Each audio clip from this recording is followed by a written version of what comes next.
welcome po kayo. Huwag niyo lang po kalimutan mag-like at mag-subscribe. At ganoon din po sa ginawa kong Facebook page ko na Tatak Albularyo Apo Andy. God bless po pala sa lahat na nag-subscribe at God bless din po sa lahat na nagpagamot kahapon at yung nakaraan araw. At masaya po ko yung tinaningan ng doktor ng medisina pala at iba-ibang manggagamot na kapwa ko na talagang aminin ko, napakagaling po talaga ng nagpakain sa kanya ng dasal.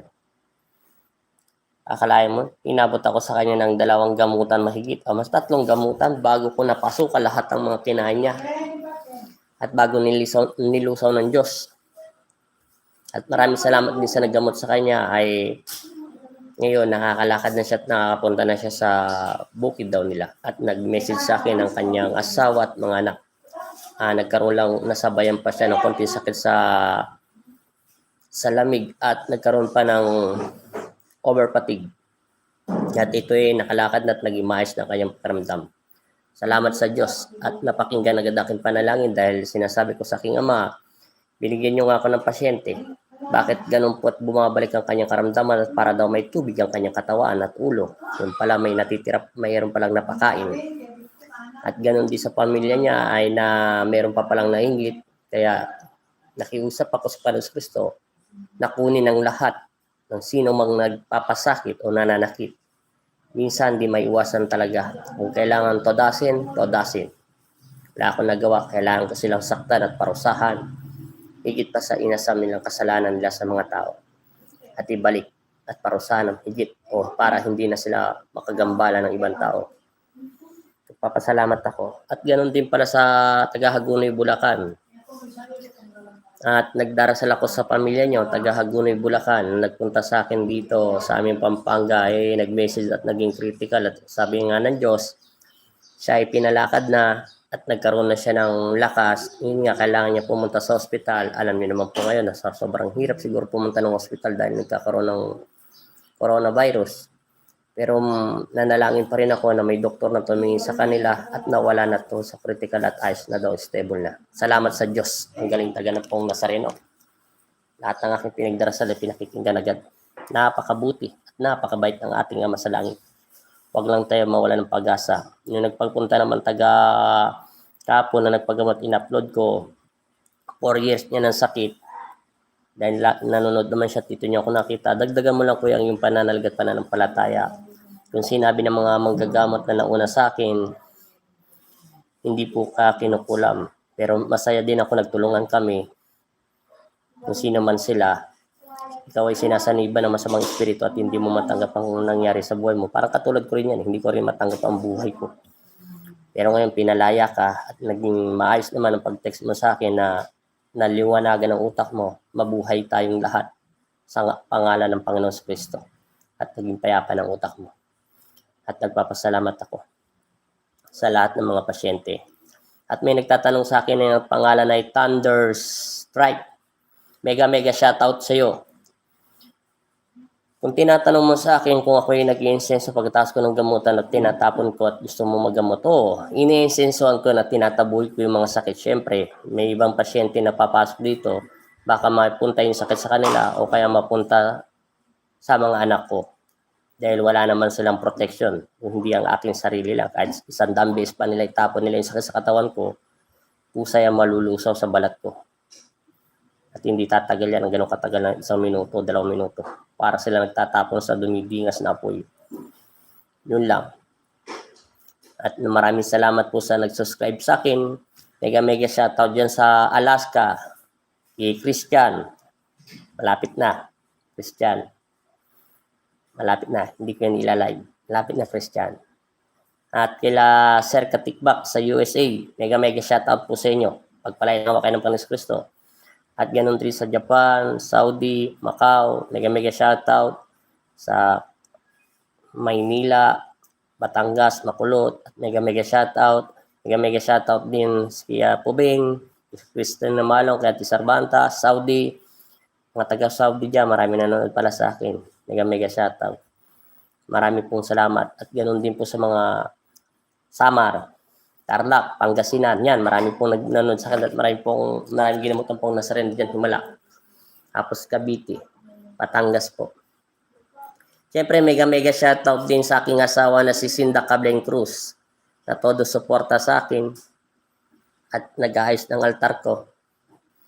At siya po yung nag-ayos nyo at naglagay ng mga halaman. Maraming salamat sa kanya na pinagkaloob sa akin ng Panginoon Kristo. Masaya lang po ako dahil mahigit 2,000 ng subscriber ko. Tapos, nasa 150 na pala yung Facebook page ko na Tata Albularyo. At marami po nakakakita doon at gustong pumunta rito. Welcome po kayo pumunta sa Pampanga. At huwag nyo lang kalimutan mag-face mask lang kayo. At importante na yun. Importante lang yung face mask kahit ano. May konting pilsil. Importante basta nakakalabas lang tayo.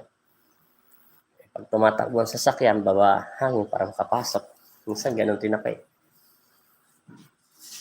Yun lang po. Maraming salamat po. At yung nagsasabi sa akin, nagpapagamot na gusto nyo matuto. Sir, alam ko pong lagi kayo nanonood sa akin. Kung gusto nyo matuto maggamot, walang problema sa Panginoon nyo. Kaya nga sabi ko nga sa inyo, ang kapangyarihan ng Diyos ay pinipili at itinatakda. Kahit hindi ka tinakda, kung gusto mong matuto maggamot, may magturo sa'yo manggagamot, tanggapin mo. Kung may bibigay siyang medalyon at alamin mo yung dasal, hindi mo maintindihan, tanong mo kung para saan to, ano ba kahinaan ito. Yun lang.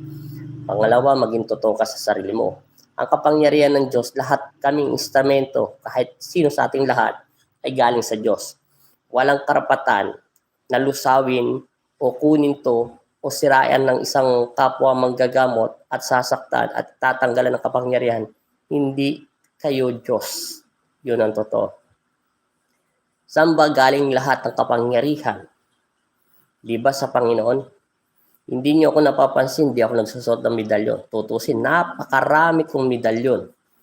Minsan ako nag-upload ng video, hindi ako nagsuot ng mga medalyon. Dahil alam ko sa sarili ko, dahil ang Diyos ay galing yun sa Kanya. At galing yun ang kapangyarihan natin. Walang taong uhusga sa kapwa manggagamot. Walang tao din na instrumento ng Diyos na siya rin ang kukuha ng kapangyarihan. Liban lang ang ermitanyo ang nagbigay ng kapangyarihan sa tao ito. Ginamit niya sa kasamaan. Pwede niyang bawiin yun. Pag binigyan kanya ng subo, ang isang ermitanyo, pwede niyang kunin ang kapangyarihan mo at susunod ulit to sa dating unang may-ari, ang medalyon at mga subo sa bato. At kakaya niyang kalasin to kahit malayo. Pag alam niya at nababalitian niya, ginagamit mo sa kasamaan ang kapangyarihan na ipinagkaloob sa kanya ng Panginoon Kristo. Pero pag gipto ng Panginoon, kahit sino pang pinakamagaling na ermitanyo, hindi niya kayang lusawin. Sintabi, ang kapangyarihan ng Diyos, dahil ito ay nakatakda para sa iyo at ibinigay ito. Kahit sino, kahit ako, marunong ako tumingin sa kapangyarihan ng tao, wala akong karapatan na lusawin ang kapangyarihan niya. Kaya masama at mabuti man siya. Kung inuutusan lang ako ng aking ama, natanggalan siya ng kapangyarihan dahil ginagamit niya sa kasama nito at pumapatay siya ng tao, tatanggalan siya ng kapangyarihan sa ngalan ng Panginoon Kristo upang hindi na siya makapanakit ng tao pag ito'y ginagamit niya sa kadiliman. Yun lang po. Kuya, si bro po ito, ano po ba ang ibig sabihin kapag nagliliyab ang insenso habang nagpapausok? Ibig sabihin, may malakas na elemento o espiritu sa tinatapatan na ito. Buhusan mo siya ng holy water at magdasal ka ng time team. Ibig sabihin, natatalo niya ang iyong panalangin.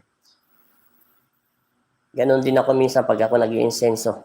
Pagka masyadong lumiliyabang ako, ibig sabihin, kailangan mag-focus dahil binubugahan nila ito ng hangin para magliyab ng kanilang mahika. Yun lang po yun.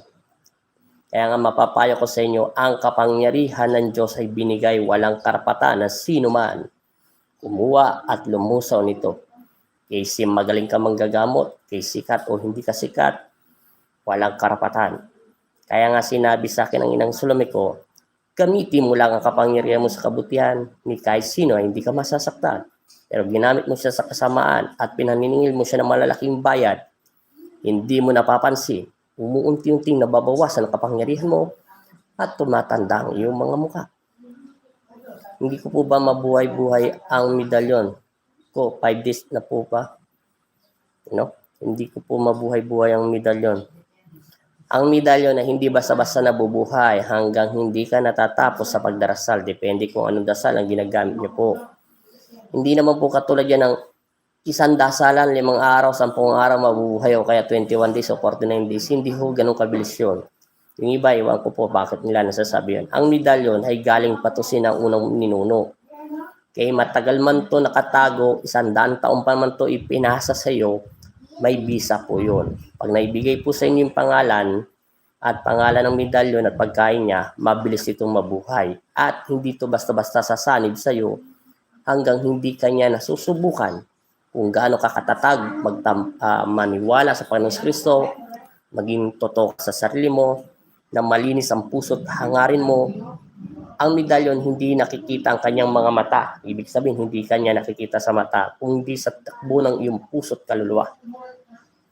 Kahit may mata sila, hindi nila ginagamit. Ang malakas na sense, malakas na pakiramdam, higit pa sa 100 tao, higit pa sa isang malakas na pang-amoy o anumang hayop na mas malakas na pang-amoy o masing liwanag pa ng mga mata ng mga agila.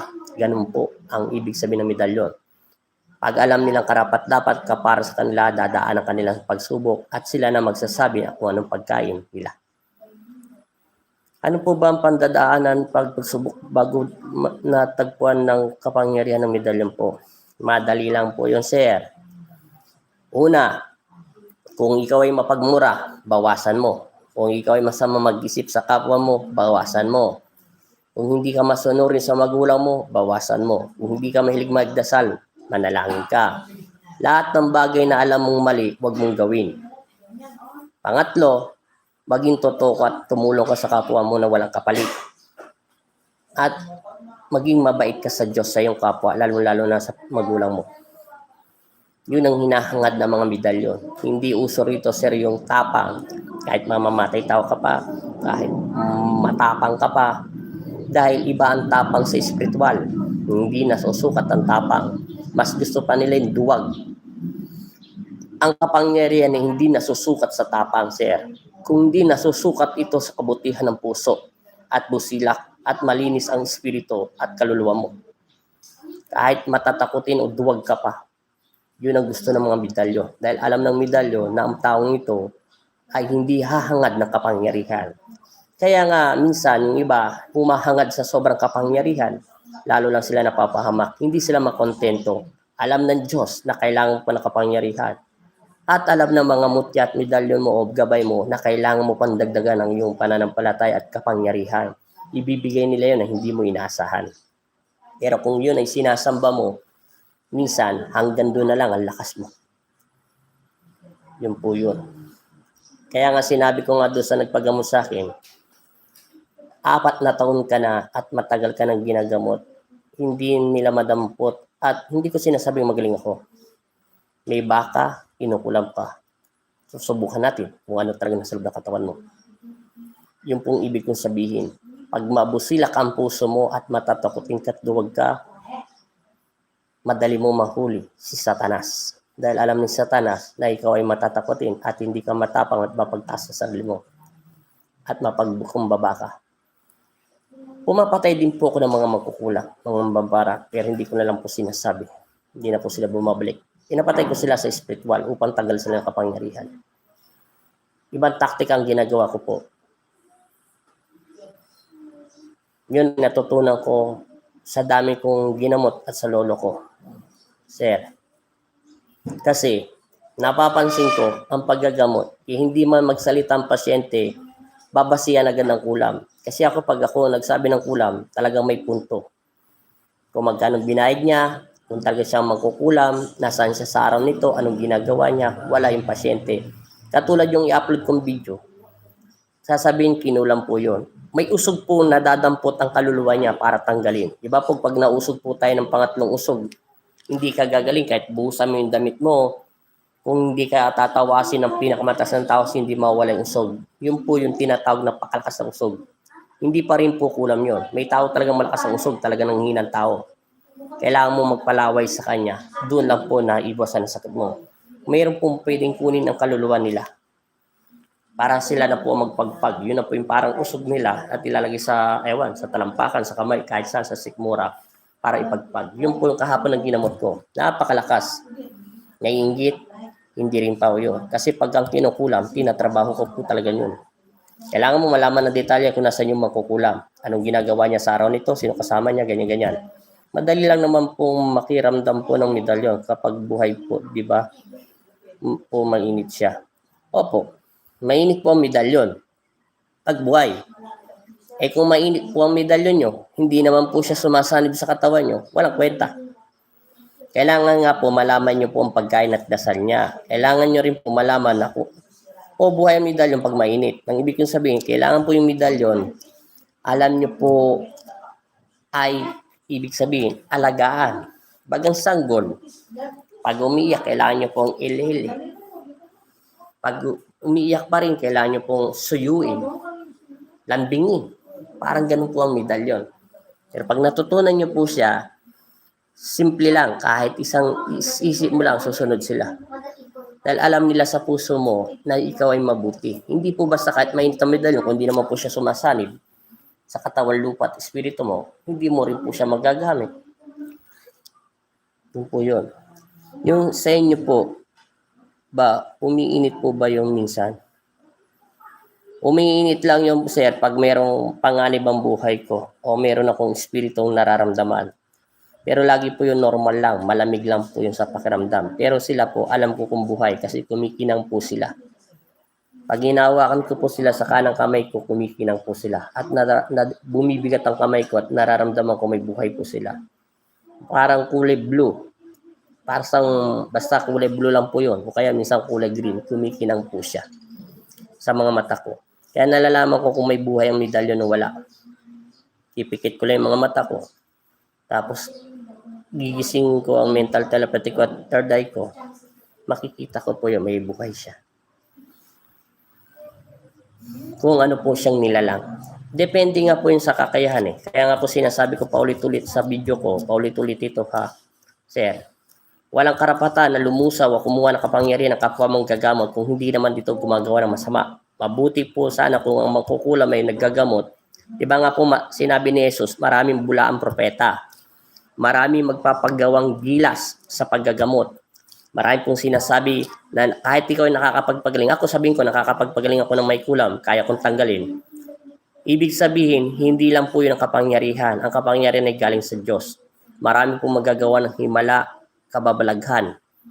Ganyan. Sinabi na sa akin ng inang Solomikyan at lolo ko, ang mahal pong Nazareno. May tinda na po ba ng sakya po? Lapa, ewan ko. Hindi pa ako nakakapunta ng Maynila. Nagpapasuyo lang po ako. Pag may umorder sa akin ng medalyon. Yun. May darating sa akin medalyon. 2. Binili lang po nila yun. Ano tayo? Soft drinks po tayo lahat. Alam niyo po bang matagal ko na ito tinanggihan ng paggagamot? Kaya masaya po ako sa paggagawa ng sasakyan. Hindi nga ako naniniwala yung pong Nazareno ay nakikiusap sa panaginip ko. At hindi rin ako naniniwala na siya ang Diyos. Kasi natatakot ako magkamali.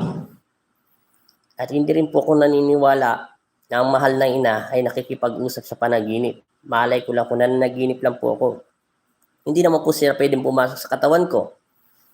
Kasi makasalanan ako. Yung Diyos nga, hindi ako naniniwala siya ang Diyos eh. Kung hindi niya pa ako utusan pumasok sa simbahan ng Quiapo eh. Ask ko lang po, kuya, pwede po bang orasyonan ang medalyon at dasal gamit lang po ang speaker tapos ang orasyon niyo sa YouTube lang po, maganda po yun. Hindi po yun. Binibigay ko po ang dasal. Hindi po ako nag-orasyon sa YouTube. Kasi hindi nga po yung susunod kasi nga ang medalyon ay ang tagba nito, yung dasal po sa mga medalyon, yun po ay sagrado. Sagradong po yun. Kailangan nga po yung magdasalan yun. Wala kang naririnig na ingay o kahit tugtog ng radyo eh. Isarado nyo po yung silid. Yun po yun.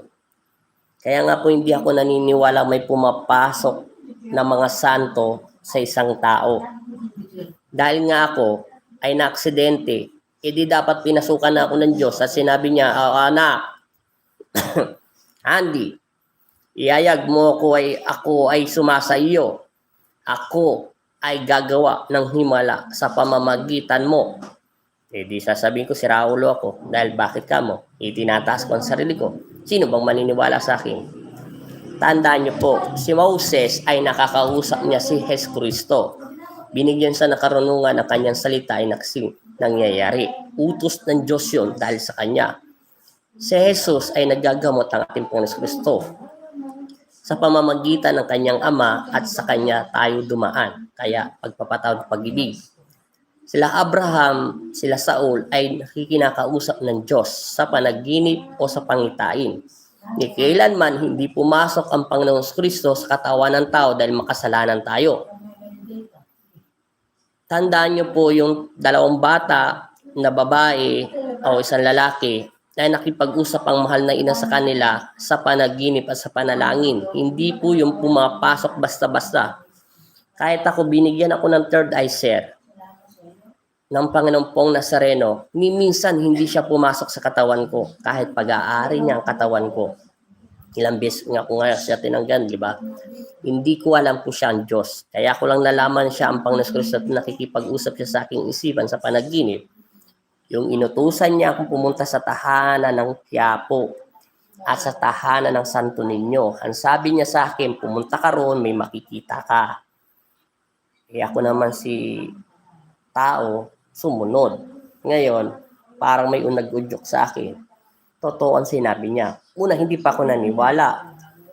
Pagkalabas mo ng simbahan, sabi niya sa panaginip, bumili ka ng santo. Kung ano man mabubunot mo doon sa lagyan ko ng pera, dahil alam niya naman di ako nagwawalit, huwag mo nang kukunin o ibigay mo na. Malay ko kung magkano yun.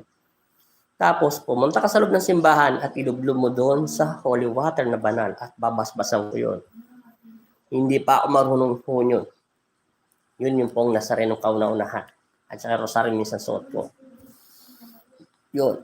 Tapos, umuwi ka sa bahay nyo, ako ang bahala. Yun ang sinabi niya. Umuwi ako sa tahanan at nakatulog ako. Tapos, biglang may humawak sa ulo ko at may umalis na kaluluwa sa akin. Pero bago niya ako sinabi ng gano'n, sa panaginip, paulit-ulit niya ginagawa sa akin yun, may tao kang makikita paglabas mo sa tahanan ng aking ama na hindi siya tao. Kakaiba. O nakakita ako ng maligno.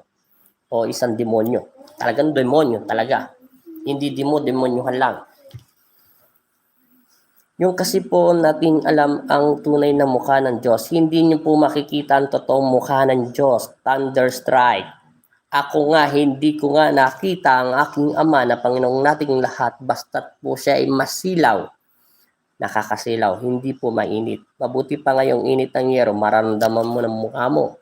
O kaya sinag ng araw, pero po siya hindi mainit, pero nakakasilaw. Para po siya naglilingas na ginto. O mas kinang pasagitno. At si Jesus, ang pong Nazareno, ay parang liwanag ng pag-ibig at napakalinis at hindi ko po siya makita talaga. Kahit anong dilat ng mga mata ko, hindi ko madilat. Pero nalaman ko lang mga anghel yun dahil dun sa paa nila. Nakita ko dun sa buwanday liwanag, ang paa nila ay kakaiba. Kakaiba po ang mga sapatos nila. Hindi po sapatos na sinusot natin.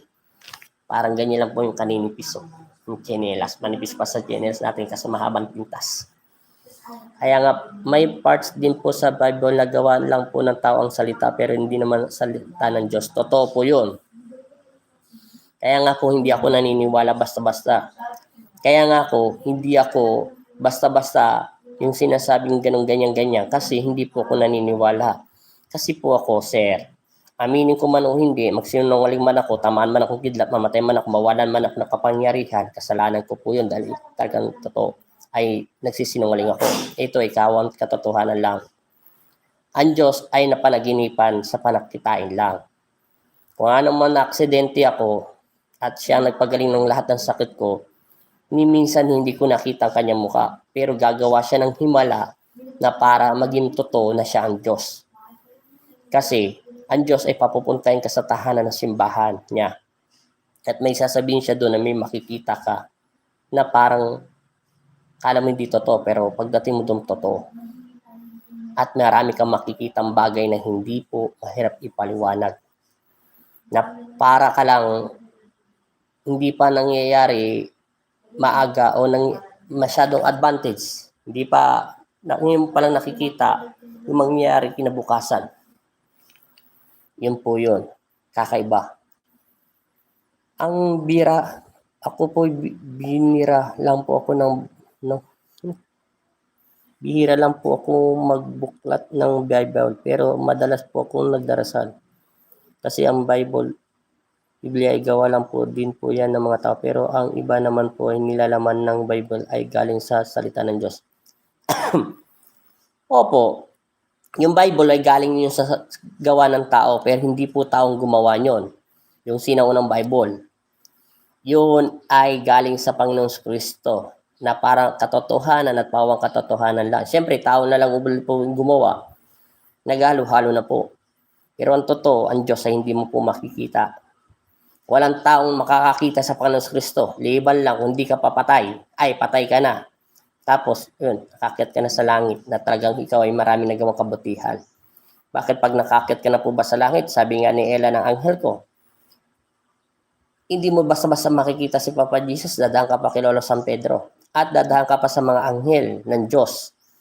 Bago ka bihisan at lagyan ng pakpak. Walang pakpak ang mga anghel ng Diyos na hindi si Kristo ang maglalagay. Si Papa Jesus. Nagka-pasyente na po kayo. Nagka-pasyente po kayo kahapon, di ba po? Oo, nagkaroon ako ng pasyente kahapon. Yung lalaki na sinasaniba ng masamang espiritu at tinatanggalan siya ng pananalig at pananampalataya, nasabi daw po ng mga kapwa kung manggagamot ay siya may halo daw kulam, hindi siya kinukulam. Kung hindi, nawalan siya ng tiwala sa kanya sarili at nawalan siya ng tiwala sa panalangin sa Panginoon Kristo. Dahil alam niya sa sarili niya, pinabayaan na siya. Kaya siya inalilian ni Satanas. Kaya nga sinasabi ko sa inyo mga makukulam, madali lang siya talunin kasi tao lang siya eh. Kaya nga siya tao, makasalanan din. Ang demonyo ay matindi kasalanan, pero spirit. Alam ng demonyo ang lahat ng salita sa Bible. Ang hindi nila magawa, yung manalangin sa Panginoon Kristo. Ang taong naggagamot sa kanya ay matindi ang pananalig sa Panginoon Kristo at walang galit at kapayapaan ng puso. Madali siyang mahuli. Ibig sabihin yun, takot ang tao gumawa ng kasalanan. Totoo ba po kapag lalo na natatakot, mas lalo ang tatakutin ng masasamang espiritu? Palagi ko pong naririnig sa lola ko yun. Pag matatakotin ka po, lagi ka pong nakakaramdam ng mga masasamang espiritu. Pero kahit matapang ka rin po, lagi ka rin po yung pinararamdaman ng masamang espiritu. Kasi sinusubukan niya rin po ang pananampalataya mo. Importante rito, magdasal lang po kayo at manalig at manampalataya. Upang maramdaman nyo ng presensya nyo, ang demonyo ay aaligid-aligid lang at makaramdaman kayo ng takot, gamitin nyo to sa kanya.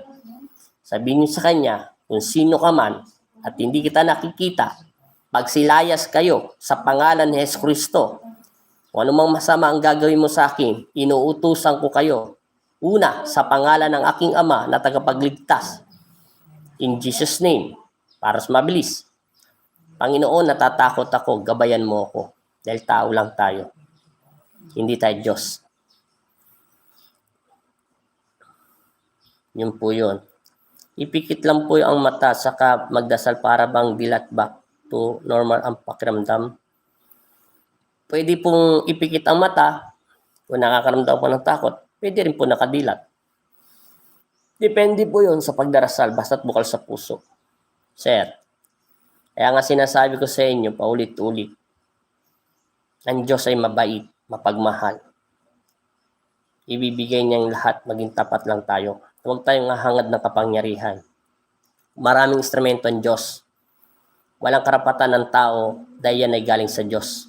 Walang karapatan ang mga manggagamot kahit ako na utusan ko ang malinis na manggagamot. Tatanggalan kita ng kapangyarihan at lulusawin kita. Dahil gapatik ka lang sa akin, wala siyang karapatan magsalita sa aking ama ng gano'n. Dahil yun ay galing lang yung sa aking ama. At wala rin siyang karapatan na husgahan ang kapwa niya manggagamot. Yun po ang totoo. Ulitin ko, liban lang ang manggagamot ay galing po ito sa lolo nyo, sir. Pag sinalinang kayo na manggagamot ng lolo nyo o ninuno ng lolo nyo at galing pa to sa ninuno niya, at ginamit mo to sa kapangyarihan sa kasamaan, nangakit ka ng babae, nangamit ka ng babae, nanggayuma ka, tapos nag-overprice ka ng paniningil, unti-unti ang lahat ng sakit ay babalik sa iyo at mawawalang kapangyarihan at bisa nito. Unti-unti ito babalik sa totoong may-ari at hindi man to patay na, unti-unti itong lulubog sa ilalim ng lupa at kailanman hindi na magpapakita. Kain po tayo, kuya. Di pa ako at kayo kumakain. Kumain na po kami. Maaga po kami kumain. Yun po yun. Yun ang ibig kong sabihin. Ang kapangyarihan, ang may-ari lang ang makakakuha lang nito at makakabalik ang totoong may-ari na kapangyarihan na pinagkalob ng Diyos at pinili. Kasi kung hindi naman siya pinili ng Diyos at pinagkalob lang to ng lolo niya, hindi niya rin po ito magagampanan kasi may hupay. Katulad ko, wala man po akong makakuha. Utusan ako ng Diyos isalin sa ibang tao. Di sasalin ko dahil yun po ang karapat-dapat para makuha niya ang kapangyarihan na pinagkalob sa akin ng Diyos. Kung wala naman po, ang sinabi niya sa akin ng Diyos, wag ko ito tinanggap, pumunta ka sa tahanan ko at isimigaw ka na ganito. Alam ko po yung sasabihin ko.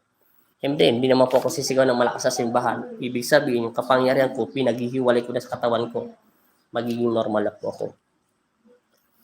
Yun lang po ang kapangyarihan na pinagkakalam ng Diyos. Pantay-pantay po yan sa lahat na binibigyan ng Diyos. Walang karapatang kumuha bahat isa sa amin. Maliban lang po, pwede namin gawin na mayroon kami pahintulot bilang instrumento ng Diyos kahit sino pa. Tanggalan ang kapangyarihan ng mga manggagamot na gumagamit ng mahikang itim. Yung sila sabihin na bula ang propeta, manggagamot na fake at nanggagamot sila. Sinisira nila ang manggagamot at gumagamit sila ng pagkukulang. Pwede po namin hilingin sa Diyos na tanggalan sila ng kapangyarihan at lusawin ito. Pag gumawa-gawa po sila ng pagkakamali. Kaya nga sinabi ko ngayon sa inyo, kung mabuti ang kalooban ng isang manggagamot at tapat sa Panginoon Kristo, kumuha ka ng buhok sa isang manggagamot. Kaya, tama po kayo, lahat po ay sinabi niyo ay ayan ay tunay pong manggagamot. Tama, tingnan mo ha sir ha, itong buhok, pag gumawa ako ng kasalanan sa aking ama sa 10 utos ng Diyos at nakiapinagnasa ako, nag-isip ako ng masama sa aking kapwa, kunin mo ang aking buhok at dasalan mo ako, masisira ulo ko, kahit sino pang manggagamot. Pero kailanman na hindi ako nakiapid at nagnasa at hindi ako nag-isip ng masama sa aking kapwa, naging tapat ako sa aking Panginoon Kristo, kailanman hindi ako naningil ng malaking halaga. Kahit alam kong sa sarili ko, dahil sasabihin ng ibang manggagamot, kaya ko siya pagalingan. Hindi, ang Diyos ang nagpapagaling. Matatablan mo ako, kulami. Kaya niyong baliwin ang aking sarili. Pero kung nanatili ako sa aking ama, kunin mo ang damit ko at wawasakin ko at ibibigay ko sa inyo. Magsawa kayo mangulam sa akin. Pag ginawa niyo yun, ewan ko lang kung anong parusa sa inyo. Pero kung hindi ako gumagawa ng kasalanan sa aking ama, hindi niyo kaya kong tablan. Yung pong ibig sabihin, basta't magaling na manggagamot o sugo ng Diyos, kahit sino pa sa amin, maging tapat lang sa totoo, hindi kaya makukulam at walang karapatan ng bumawin kapangyarihan. Ang pinaka nilalabag lang po ng ibang tao ay yung wala kang papatay at huwag mong susugatan ng iyong sarili. Ano po yun, sir? Pinaka nilalabag lang po ng ibang tao ay yung huwag kang papatay at huwag mong susugatan ng iyong sarili. Opo, natural, bawal pumatay, makukulong tayo. Nilalabag sa iyong sarili, ibig sabihin po yun, pag ang kapangyarihan mo ay nag-overprice ka. Pangalawa po, ang sarili mo ay ginagamit mo sa iba-ibang laman. Mabigat pong kasalanan sa mga manggagamot yan. Huwag pong gawin biro yun. Dahil yun. At saka naggagamot pong nakahubad o naggagamot pong nakasando. Yan po, masama po yan. Kung gusto mo matutong Sir Strike Thunder. Bawal maka-short na naggagamot, bawal nakasando, bawal nakahubad. Di baling nakapadyama, kaya naka-t-shirt lang, okay lang po yan. At bawal din po sobra-sobrang paniningil. Bawal po yan, sabi ng inasunami ko. Pwede yung kung donasyon magbigay. Kung magbigay man siya, maghulog siya ng donasyon ng 10,000, di swerte mo. Kung maghulog siya ng 10 piso, di swerte ka pa rin. Kung wala pa siya mahulog, di swerte lang po. Pangatlo po, pangapat, bawal magnasa, bawal mag-isip. Bawal din po maggamot pag ang isang babae, ito ay nakasando o kaya nakataktak ng todo-todo. Hindi po tayo babasbasan ng Diyos. Sa mata ng Diyos ay bawal po yun. Kung gusto niyo po matuto. Yun po yun, bawal.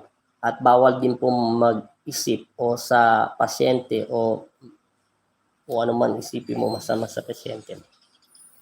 Hindi po yung babasbasan ng Diyos. Dahil ang Diyos lang nagkapapagaling. Kahit yung mga gabay mo, hindi yan susunod sa'yo.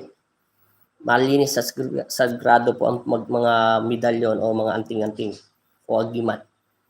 Bumabawas po ang kapangyarihan nila at sumasama ang loob nila. Yan po ang bawal sa paggagamot. At maging totoo lang. Kaya nga sinasabi ko sa inyo, sir. Pwede po bang orasyon ang langis na pang masayo? Effective lang po ito. Pwede po orasyon na ng langis. Pwede po. Kasi ako nagbebenta ko ng langis. Nakakalimutan ko nga lang po i-upload yung mga video na talagang parang langgunisa yung mga paa. Tapos, pinupunas lang po nila after isang linggo lang. Natutuyo pa yung mga sugat nila na galing po sa mga ointment. Yung nag-ano ng mga balat, yung sa hospital, yung mga ganyan-ganyan. Hindi ko po nakakalimutan ko. Minsan naalala ko yun. Wala pong epektibo. Pero yung langis na ginagawa ko sa 7 halamang gamot na naturo sa akin ni Lolo Andres, tumatalab po yun. Kahit ako nagugulat ako, nawawala. Yun lang po. Kaya nagpapasalamat po ako sa inyo sa mga maraming nanonood sa akin at nag-subscribe sa YouTube channel ko at ganoon rin po sa Tatak Albularyo Facebook page na ginawa ko po. Kasi dito sa YouTube channel, hindi ka naman pwede po pag nag-message ka, gagawin nyo pong messenger. Mababan lang po yung mga message nyo. Kaya meron pong Facebook page na Tatak Albularyo para nandun na rin po yung number ko, yung mga gusto po nagpapagamot sa spiritual. Kaya nga po sinasabi ko sa inyo, minsan dala lang po ng emotional, physical, stress. Doon tayo natake ni Satanas o kaya ng mga kulam. Doon sila nakakatake. Pero pag nakukulam po ang isang tao, kailangan malaman mong detalye kung nasaan po siya. Pero pinakamahinang sentido ng isang kulam, yung buhok po natin makuha nila. Talagang atake po sila. Dapat po inaakyat ninyo po ang inyong medalyon sa Mount Banahoy tuwing mahal na araw kasi po doon po lahat dinadala ang mga agimat at dinadasala nila po. Hindi ko na po kailangan iakyat yung medalyon ko sa Mount Banahaw. Napakalayo po yun. Mahirap lang kami. Yung agimat ko ay galing sa mahal na ina doon sa may Pangasinan at sa kamay ni Jesus doon sa may Quezon, Quezon, Banahaw, Batangas pa rin yun. Yan. Yung sinasakap sa kamay sa paa ni Jesus. Doon po galing ang mga agimat ko. Doon lang ako pinapunta ng Panginoong Kristo. Tapos kung sana pong pumasok sila sa loob ng katawan ko. Yun. Cavite po. Basta yung amay ni Jesus. Basta papunta yun, sumakay ako ng Batangas, papuntang San Pablo, Laguna pala. San Pablo, Laguna po yun, yung paa ni Jesus. Saka sa may Manawag, Pangasinan, doon lang po galing yung mga agimat ko. Doon lang ako pinapunta ng Diyos. Pumunta ako doon, di ko alam kung sino pupuntahan ko. Natural, nandun ako tayo para magdasal. Sa pinapunta niya ako, pumasok daw ako sa tahanan at pumirmis at tumagkirik daw ako ng kandila. Siya na daw bahala, may papasok daw sa loob ng katawan ko. Para nga po ako nakikipag-usap sa hindi ko maintindihan. Sinusunod ko lang po siya. Yun. Hindi ko na po kailangan sila punta doon kasi ibinigay na po sa akin ang dasal. Pag ako'y nagdarasal sa Diyos, lumalakas po sila. Pag hindi po ako nagdasal sa Panginoon Kristo, manghihina po ako at hihina din po sila. Kaya ang buhay nila ay galing sa Diyos. Pag ako'y nagdasal, lalakas po sila. at makakaramdam ko ng kakaiba. Doon din po sila kakain sa katawan ko. Kung anong pagdarasal ko, kakain din po sila sa katawan lupa ko. Hindi ko na po kailangan umakyat sa mga bundok-bundok kung meron nga lang akong single na motor eh. Pag may trabaho na po ako, palagi akong pupunta ng Quiapo. Hehe. Kung magtrabaho na po kayo, yun. Yun lang po. Kung gusto nyo matutong magamot, sinabi ko lang ang totoo sa inyo, anong bawal. Tsaka maging totoo lang kayo sa sarili nyo. Minsan, mapangling lang si Satanas. Sasabihin niya, kahit may kaaway siya, kinulam ako nito. Kailangan maamoy nyo po si Satanas. O madetect ng sense nyo, maramdaman nyo na kakaiba ang kapangyarihan niya. May mga kukulam na gumagamit po ng mga elemento. May mga kukulam na nagpapakain ng dasal o ng mga insekto paghabang tulog. Magkano naman po ang pausok sa bahay? Magkano po ang pausok sa bahay? Ay, pag pausok po sa bahay, doon lang po ako naniningil. Tapatan, di ako nagsisinungaling. 1,000, 1K, pag ako nag-iinsenso ng bahay. Kasi hindi naman po siya mamamatay ako eh. At yung 100 po doon, pinanguhulog ko po sa simbahan. Yung 100 naman po, pinanguhulog ko sa apelido nila. Bale, natitira lang sa akin doon, ganyan lang po, 800. Kasi, hindi naman po sila mapapinsal at masasaktan. O ikaw, sabihin ko po, papaliwanag ko sa inyo, bahay nyo yan, palayasin ko kayo. Di ba magagalit kayo sa akin? Siguro kukuha kayo ng itak at kutsilyo, sasaksakin nyo ako para lumayas sa bahay nyo. Pag manggagamot po, magkano? Anong magpapagamot po, magkano? Pag nagpapagamot kayo, kasi sinabi ko nga siya, sir, kala ko ba na nakikinig kayo? Hindi po ako naniningil. Wala naman sinabi sa akin ng Diyos sa pangitain ko. Kaya hindi ako sumusunod basta sa iba. Pusang loob kung bahala ka kung ayaw mo meron. Di ba meron nga akong ginamot na inaagnas ang paa at ang mamahal pa ng gamot niya, nagkukwento pa sa akin at ang gaganda po ng trabaho ng kanyang pamilya at nasa iba-ibang bansa pa. Ginamot po siya at sabi ko hindi naman po magagamot ng isang gamutan niya, baka dalawa po. Una, nagbigay po siya ng donasyon 150. Nagpa-service po siya, alam mo, binigay po 100. Pero nagtaka yung doktor, paano daw natuyot yung sugat niya, 4 na araw lang.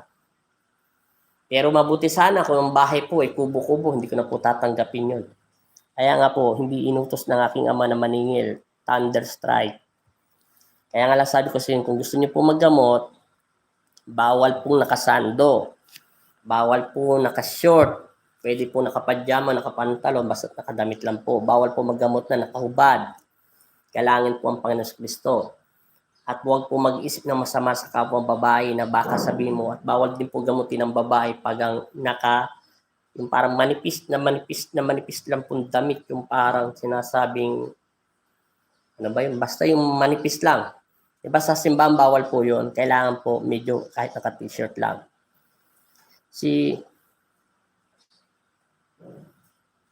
Naniningil po siya ng 500 pesos o 2K. Ewan ko po yun. Hayo ko po gawin yun. Natatakot ako mapalo ng Panginoon Kristo. At saka natatakot ako mabawasan ng kapangyarihan ko eh. Pag ginawa ko po yan. Hindi ko na po babanggitin yung pangalan na sinulat nyo. Kilala ko po yan. Idol po yan ang namatay na manggagamot. Kuya, pa-shoutout. Hehe. Shoutout sa'yo. Christian. Mega shoutout sa inyo dyan sa may Alaska. Malapit na, Christian. Ano na, April 14 na. Kontintis lang, makikita na natin yun. Mega shoutout sa'yo. Yun lang po. Sir, Thunderstrike, kung gusto niyo po maggamot at maging totoo lang kayo sa sarili niyo. Basta yun lang po ang bawal sa akin. Ewan ko po sa iba. Ang sabi ko nga sa inyo, kung ako'y pinapasukan ng Pong Nazareno, di tuwan-tuwa ako. Di kailanman, hindi pa siya pumasok sa katawan ko eh. Siya nagbibigay ng kapangyarihan sa akin dahil sa kanyang puso ko, sa kanyang mata ko, sa kanyang isipan ko. O sa kanya itong katabaan katawan ko at kalusugan. Yan po. May nabalita na po nasa isang albularyo na nagpapagamot po. May binalita po na isang albularyo na nagpapagamot po yung babae nasa albularyo, tapos iba naman po ang ginagawa ng babae ay inulong. Wala kapangyarihan na ganun. May nabalitaan po na isang albularyo na nagpapagamot po yung babae. May nabalitaan isang albularyo tapos nagpapagamot po ang babae sa isang albularyo po. Tapos, iba naman po ang ginawa ng babae. Ayun, kinulong. Wala nang kapangyarihan na ngayon po yun. Hindi ko maintindihan sa Sir Strike. Ang sabi niyo po kasi may nabalitaan po na isang albularyo na nagpapagamot po yung babae. O sige, nagpapagamot po yung babae sa isang albularyo. Tapos po, iba naman po yung ginagawa sa babae. Siyempre, iba naman po ang ginagawa ng albularyo sa isang babae po. Ibig sabihin, kung may ginagawa. Siyempre, pag iba pong ginagawa ng isang albularyo sa isang babae, alam nyo ba po yun? Ibig ko nga sabihin kamunduhan. Yun nga po yung pinapaliwanag ko sa sir kung gusto mo magamot. Pag manggagamot ang isang manggagamot, magagalit si Lucifer. Kuya, Andel, tanong ko lang po, gumagamit ka po ba ng ipo? Hindi ako gumagamit niyan. Christian, di ako gumagamit yan. Sinasabi mo, nakikita ko ng mga medalyo niyan. Yun nga, sir, Sander. Yun nga sinasabi sa'yo, pag manggagamot ka po, sir, sasabihin po sa'yo ng demonyo kasi natatakot po siya na ikaw ay mapunta sa Diyos at siya, susupilin mo po siya. Ayun nga po yung tukso. Yun nga po yung sinasabi ko, si Satanas ay mapanglinglang. Kung gagamit po siya ng isang manggagamot katulad namin, kailangan mataas ang pananampalataya, mataas ang pananalig, maging totoo at may takot sa Diyos, at gawin ang tama at mali. Alin ang mali, huwag gagawin. Ang tama ay dapat gawin. Alam niya ang batas sa espiritual kung siya ay nag-aaral. Alam niya ang kaparusahan ay hindi nababali. Yun po yun. Kung may ginawa man siyang albularyo do sa isang babae, hindi po siya manggagamot. Siya ay isang bulaang propeta. Kaya nga sinabi ko sa inyo, sinabi na sa akin ng lolo ko yan at lola ko, maraming darating na manggagamot sa panahon na ikaw ay maggagamot at tatanggapin mo na ito.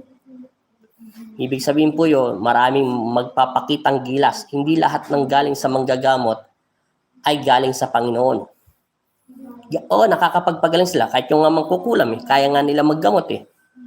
Pero meron pong isang paggagamot na hindi kayang gawin ng mangkukulam.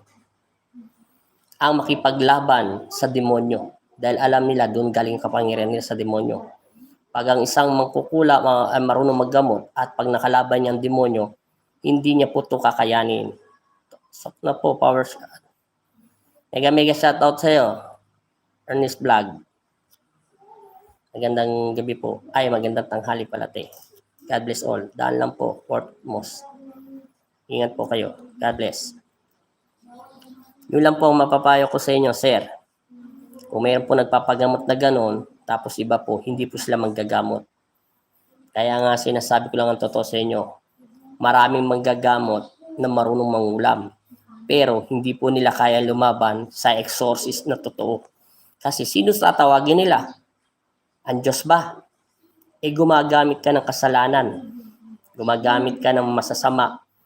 Bakit makikinig sa iyo ang demonyo? Sabi ng demonyo, saan bang galing ang kapangyarihan mo sa akin? Bakit mo ako papalayasin? Kung ikaw kalasan ko ng kapangyarihan na pinagkaloob ko sa iyo. Di ba? Yun po yun. Marami pong kilala. Pero ang mga makukulam na marunong maggamot din, hindi nila kaya saktan ang instrumento ng Diyos. At hindi rin nila to makikita ang kapangyarihan. Tingin lang nila normal. Pero yung manggagamot na galing sa Diyos, nakikita po namin ang kakayahan nila at kapangyarihan hanggang saan. Kaya nga paulit-ulit yan sinasabi, humanda ka dahil marami magpapakita ng gilas. Basta sa paggagamot po sa spiritual, lagi niyo pong huwag i-judge yung pasyente niyo. Na kahit may kasalanan sa Diyos, kahit laman tayo meron, sabihin niyo po, magdasal lang po kayo, wag lang po kayo mawala ng pag-asa. Katulad ng pasyente ko kahapon, 2 beses ko siya ginamot. Sinabi ko sa kanya, wag lang po kayo mawala ng pag-asa. Hello, Apo Andy from In God's Way. Hello rin po. God bless po sa inyo. M. Yun lang po ang sinasabi ko sa inyo, Sir, Thunderstrike. Yun lang po ang sinasabi ng Panginoon sa akin. Maraming bagay akong natutunan sa Pong Nazareno at sa lola at lolo ko. Hindi po lahat. Kaya nga sinabi ko sa inyo, walang karapatan na kumuha ng kapangyarihan at lulusaw ang isang manggagamot sa kapwa manggagamot. Liban lang kung gumagawa ng kasamaan ang manggagamot nito at hindi siya nakontento at gumamit siya ng kapangyarihan na maitim. Pwede namin lusawin ang kapangyarihan at tanggalan at bawasan dahil may utos ang Diyos. Pero, kung lulusawin mo at gumagamit ng mabuti at ginagawa niya naman ang tungkulin niya sa Panginoon, wala kang karapatan dahil galing lang sa Diyos yun. Pangalawa, ang makakakuha lang ng kapangyarihan mo, ang nagbigay sa'yo. Kunyari ako, matandang-matanda na, binigay ko sa inyo. Sino sa inyo? Isinaling ko na yung nasa bibig kong puti at inilabas ko na yung medalyon ko sa puso ko. Diba, wala akong medalyon nakikita. Meron akong medalyon dyan. Ilalabas ko yan. Suso sa inyo, bibigat ng katawan nyo. Tapos, itong kamay ko may selyo, dalawa. Lalabas ang kapangyarihan yan. Ibibigay ko sa mga kamay nyo. Bibigat ng kamay nyo. Lahat yan.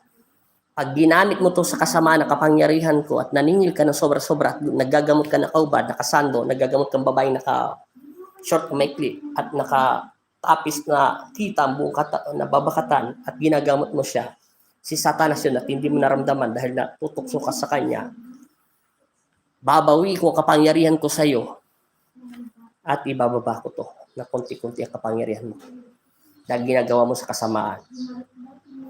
At unti-unti itong malulusaw sa iyo at mawawala at maging normal ka na. Hanggang lahat ng ginagamit mo, hindi mo na mapagaling at sa iyo na nagpupunta. Pwede po yung mangyari.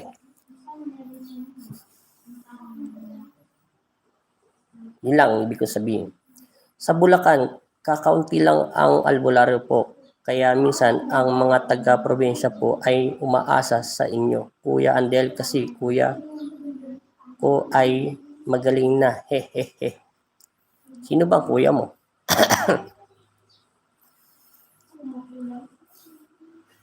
Taga Bulacan, marami akong ginamot sa Bulacan.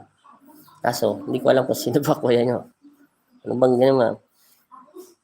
Huwag kayong umasa sa akin, sa Diyos. Dahil ang Diyos lang naman ang nagbibigay ng kapangyarihan. Pwede nito mawala dahil sa Kanya to galing. Kuya, may kwento po ako sa iba. Kung maalala mo noong sobrang sakit ng ulo ko, tapos tinuro mo sa akin ang gamot, ano po nangyari? Christian. Oo nga pala, no? Sumusobra nga pala sakit ng ulo mo, no? Tapos nag-message ka sa akin sa personal account ko. Anong nangyari sa'yo? Sabi mo, Christian, kasi ang bitin yung type mo eh. Kuya, may kwento po ako kwento ko po sa iba kung maalala mo nung sobrang sakit ng ulo ko tapos tinuro mo sa akin ang gamot. O, ano pong nangyari sa inyo, Sir Christian? Oo nga, nagsabi ka nga pala sa akin, nag-message ka, sobrang sakit ng ulo mo. O, tinuruan kita magdasal. Alam niyo po ba ang pagdarasal sa paggagamot? Napakasimple lang ito. Hindi to galing sa bibig na minsan nagsasalita ko. Sa pangalan ni Jesus, lumayas ka. Sa pangalan ng Ama, ng Anak at Espiritu Santo, hinihipan ko lang, nagkakaroon ng power. Nagmula po yun sa puso ko kung mabilis lang po ako magsalita. Katulad po yung taga-Hagonoy, Bulacan, patpati na po yun. Mega shoutout din sa'yo. Shoutout sa'yo yan, Esther Samar, Peter. Diba po hindi po siya nakakatayo? Kaso naawa ko sa kanya kung kakabitan ko po siya ng stick. Kasi liit nipis lang naman ng palito, baka sumobra init. Nakiusap ako sa Panginoon Kristo na bigyan ng bisa yung papel. Kaya 2 papel ang ginamit ko. Yung isa para sa physical at spiritual. Para sa lubungin po at habang nagkakaroon siya ng gamot sa spiritual, ginagamot din po siya sa physical. Diba tumayo po siya at nahilo siya. Tapos yung natapos po kami, dinasalan po siya ng Panginoon Kristo sa ulo, bigla po siya nakatayo. Yun nga sinasabi ko, dagdagan niya, paulit-ulit ko sinasabi ang pananalig niya. Dahil kailangan po natin maramdaman kung ang kanyang pananalig at pananampalataya na babawasan. Kasi ang pananalig at pananampalataya, hindi lang naman po ibinukato ng bibig, hindi nagmula po sa puso natin. Yun lang po yun. Basta't magtiwala lang tayo sa Diyos. Paulit-ulit ko sinasabi sa inyo yan. Ang Diyos ay nakikipag-usap tayo sa Kanya. Hindi man natin siya marinig, naririnig niyang hinanakit o galit sa puso natin o ano man sinasabi natin nagmula sa ating puso.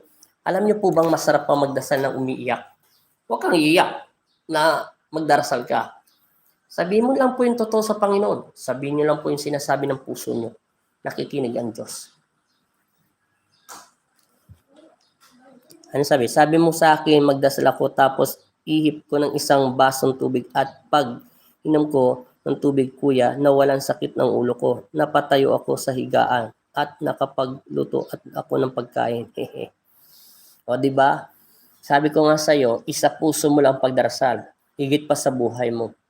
Hindi lang itong inihip. Kasi ang Diyos, hindi nyo po ito maintindihan. Minsan sinasabi ko sa iba kong pasyente, ang Diyos ay nasa puso natin. Namatay siya ng dahil sa mga kasalanan natin. Si Jesus ay nandito sa puso natin. Yun po ang totoo. Kuya Andel, paalam na po muna at ako'y may gagawin pa. Okay lang, Thunder. At least na ipaliwanag ko sa iyo. Maraming salamat sa iyo. Sa inyong pagunlak at pagkipagkwento sa akin. Yun lang po ang pagdarasal. Magtiwala tayo sa Diyos. Aminin lang natin ang kasalanan natin. Kung wala man tayo naalala,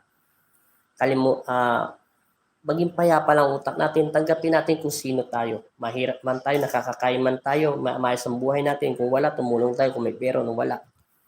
Maging totoo lang tayo. Tanggapin lang natin. Hindi tayo pababayaan ng Diyos. Si Jesus, si Kristo ay nasa puso at buhay natin. Ang mga makukulang, tinanong ko ng pinakamagagaling na makukulang sa City Horse na nakalaban ko at nakalaban na rin ng mga lola ko. Ano bang kahinaan ng tao? Bakit nyo nasasaktan? Pabago-bago ang kanilang pananalig at pananampalataya at nawawalan sila ng tiwala sa Diyos nyo. Kaya kami nakakapasok. Tingnan mo po sila mga magkukulang. Yung iba, salin nila ay tinuturuan. Paano po sila nakakakulam ng tawa at nakakausog? Libas sa sukdulan at inggit at galit sa puso nila. Walang oras at walang minuto na naiisip na ang taong ito ay galit na galit sila. Binubuhos nila ang galit sa puso nila at inilalabas nila sa bibig nila doon sa tao kaya tinatablan. Iba po yung mga magkukulang matitinding orasyon nila sa paggagawa nila kung ano mamahik ang ginagawa nila. Dahil sinasa puso nila, natablan sa isip nila konsentrasyon, physical, emotional, spirit, mental telepathy, pangitain, mga third eye. Ginagamit nila yun. Kaya nakakatalab sila. Kung matindi ang panalangin natin sa Panginoon Kristo, hindi sila makakapasok. Kahit tao lang tayo. Matinding pananalig. Masarap magdasal. Sabihin natin sa Panginoon ang ating problema. At kung saan lalabas ang masamang espiritu na umaalis sa ating katawan. Katulad ng pasyente ko kahapon. 4 na taon na siya naghihirap. May sinabing kinukulang, may maligno, may mga elemento. Diba nagsisinungaling ang demonyo? Alam kong kung sino siya dahil nakikita ko siya. Pero gusto ko minsan galing sa pasyente ko. Kuya, ang Diyos lang po ako matatakot sa Kanya. Kulang inaalay ang buhay ko. Mabubuhay po ako. Mabubuhay ko siya ang pagsisilbihan ko. Tama, Christian. Dahil ang Diyos lang ang dapat ibigin at mahalin natin. Higit pa sa ating sarili. Higit pa sa ating anak at asawa. Dahil pag inibig mo ang Diyos, lahat ibibigay niya. Higit sa iyo, pamilya, anak, angkan mo, magulang, mga kamag-anak mo, at ganun din sa saling lahi mo pag ikaw ay namatay na. Pag ikaw ay nakakit sa langit, pwede mo hilingin sa Diyos, Ama. Kahit di mo sabihin, ako'y naging tapat sa iyo. Alam ng Diyos yun. Ama, ako'y nakikiusap bilang anak mo. Nasa langit ako, nasa iyong tabi. Nakikita ko ang aking pamilya dito sa bolang kristal o sa kristal na malaki. Sinasabi nila yun. Parang TV yun. Sa kaniya. Ang gabay ko mga anghel sa Diyos. Pwede mong hilingin sa Diyos na ang iyong pamilya ay naghihirap na. Kunin niyo na po siya at makasama niyo na po. O pwede bigyan niyo po siya ng lakas dahil kawawa naman po ang aking mga apo sa tuhod. Ibibigay ng Diyos yun dahil nakagawa ka ng kabutihan. Yun ang sinasabi ko pa ulit-ulit sa mga pasyente. Katulad ng taga-Hagunoy, naging critical siya, binalik ng Diyos. Sabi ko, medyo mababaw ang iyong pagdarasal, dagdagan mo. Isa puso mo lang. Lahat tayo ay nagdadanas sa hirap, pero alam ng Diyos na kaya natin to. Nagiging matatag tayo. Yung takot ay gamitin natin sandata. Sandata. Ito ay sandata natin. Kung si Satanas ay tinatakot tayo, gagamitin natin ang kahinaan natin. Yung anong tinatakot natin, siya magiging sandata natin. Tao tayo, nanghihina, natural natatakot, natural nagagalit. Maging matatag tayo sa lahat ng oras ng pagsubok. Kaya anuman, kumain tayo ng asin, hindi tayo kumain, uminom tayo ng tubig at tinapay, manalangin tayo at hindi tayo magkakasakit o manghina ang katawan natin. Yan lang ang pinakamaganda. Maging totoo tayo. Huwag tayo mag-isip ng masama sa kapwa. Tulungan natin siya mapagbago. Tulungan natin siyang ipagdasal. Yan lang ang sinasabi ng Diyos. Ituro mo ang tinuro ko sa iyo nung ikaw pa ay ganun pa. Kaya sinasabi ko sa lahat ng pasyente ko to, maging totoo lang tayo sa ating sarili at sabihin lang natin ang ating. Lahat naman ng tao ay gusto maging masaya at maging mabuti. Kaya nga sinasabi ko sa inyo paulit-ulit, ilang beses ko na to tinanggihan ang aking paggagamot, pero hinatak ako ng aking kapalaran. Kasi natatakot ako magkamali. Natatakot akong hindi ko mapagaling ang taong yun dahil sa sobrang takot ko ay hindi makapasok ang Panginoon Kristo at nawawalan ako ng tiwala sa aking sarili at hindi ko siya pinagkakatiwalaan. Yun ang kinakatakutan ko. Yung gumaling ang taong pasyenteng pinadala niya sa akin, nagulat ako. Paano nangyari ito? Hindi ko nga alam kung anong gagawin ko doon sa taong yun. Ang sabi niya lang sa akin, ihapag ko lang ang aking kamay at ipatong sa kanya. At bukas makalaway magaling na siya. Totoo nga. Yun, nagsimula ang paggagamot. Wala pa akong tiwala. 4 na beses bago ako naniwala ng sobra-sobra sa Diyos. Matinding pananalig. Higit pa. Kung ang magkukulam may matinding pananalig sa kanilang agimat at sa kanilang anting-anting, higitan mo yun sa pananampalataya sa Panginoon Kristo. Kaya nga sabi ko sa inyo, walang makakalusaw sa kapangyarihan ng pag-ibig ng Diyos pag ito ginamit mo sa kabutihan. Iban lang, una ang Diyos. Ako ang taong nagbigay sa inyo nito. Ibibigay ko ang aking buhok. Pinakamadaling kulam, saktan mo ko. Saktan mo ko. Masaya ako. Magsawa ka sa pananakit sa akin. Huwag mo lang akong sasaktan ng physical, natural. Masasaktan na ako yun. Pero kung oras yan na nagdasalan mo ako, kahit kunin mo ang picture ko sa YouTube, Facebook, anytime ka, magsawa ka. Dahil alam ko sa sarili ko, natatakot ako magkagawa ng kasalanan sa Panginoon. Kahit sino pang magaling na mangkukulam. Pinakamagaling na nga mangkukulam na nakalaban ko na pagbago ng Diyos. Hindi ko nasasabi ng pangalan niya. Ilang beses niya binali ang leg ko. Ilang beses niya pinilipit ang buong katawan ko. Hindi katiting, hindi niya ako masaktan. Pero nararamdaman ko may tumutusok na parang karayo o matigas na bakal sa katawan ko. At nagdasal ako sa Panginoon. Lang ginawa ko. Kailanman hindi niya ako nasaktan. Yan ang matinding pananalig. Kaya mabuhay ang lahat na totoong manggagamot. Mabuhay ang totoong tapat sa Panginoon Kristo na hindi umaasa sa medalyon, hindi umaasa sa pananalig at pananampalataya. Mabuhay ang mga instrumento ng Diyos na totoo. Yun ang totoo.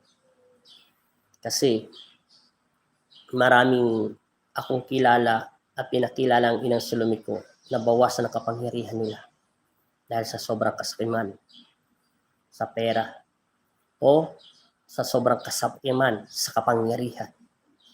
Hindi nila namamalayan, sabi ng lolo ko, ng Pong Nazareno, tumatanda ang iyong mga mata. Kumukulubot ang iyong mga balat, ang iyong mga mata at ang iyong mga labi at sumasakit at nagkakaroon ka na ng sakit dahil sa nagagawa mong kasalanan. Dahil ang iyong kapangyarihan ay unti-unti mo itong binibigyan ng kahinaan dahil sa iyong pangsarili lamang. Yun lang po yun. At maraming salamat po sa lahat ng nakinig. At mega shoutout po sa inyong lahat. At kung napakinggan niyo po ang aking kwento, maraming salamat po. At huwag po kayong magalit sa akin. Sinasabi ko lang ang totoo. Karapatan ng bawat isang tao ipahatid o sabihin ng katotohanan bilang instrumento ng Diyos. Pantay-pantay lang ang pag-ibig ng Diyos sa lahat ng tao, sa kanyang mga anak. Gamitin mo lang sa kabutihan ng kapangyarihan ng Diyos. Ang lahat na ito ay higit pa sa iyong inaasam. Ang kapangyarihan ay nagmula sa puso, sa espiritual ng Diyos. Sa langit, ang Diyos ay makapangyarihan. Walang sino man makakatapat dito. Kaya nga sabi sa inyo, paulit-ulit, ang mga makukulam hindi ko kinakatakutan kahit desubo pa siya mamabarang, kahit magaling pa siya magdasal sa kadiliman o magpakain. Medyo naiilang lang ako sa mga exorcist kasi matinding pagdarsal yun, matinding pananalig. Hindi siya makukuha sa ipit-ipit. Matinding salita ang gagamitin. Maraming salamat po. Maraming salamat sa iyo, Christian. Maraming salamat sa iyo, Thunderstar, Peter, sa lahat ng nanonood, Ed's Vlog, Ed's Vlog. Yan, maraming salamat sa iyo. Pagpalain nawa kayo ng Panginoon Kristo sa inyong pamilya. At mabuhay kayo na may takot sa Diyos. Mabuhay tayo na mayroong dangal at kapayapaan at pag-ibig ng Diyos at dapat maghari sa ating buhay. Makontento tayo sa buhay, makontento tayo sa kapangyarihan na pinagkakalam ng Diyos. Maging tapat lang tayo. Maraming salamat po sa lahat ng nanonood. Sige, maraming salamat sa iyo. God bless. Thank you. Salamat po.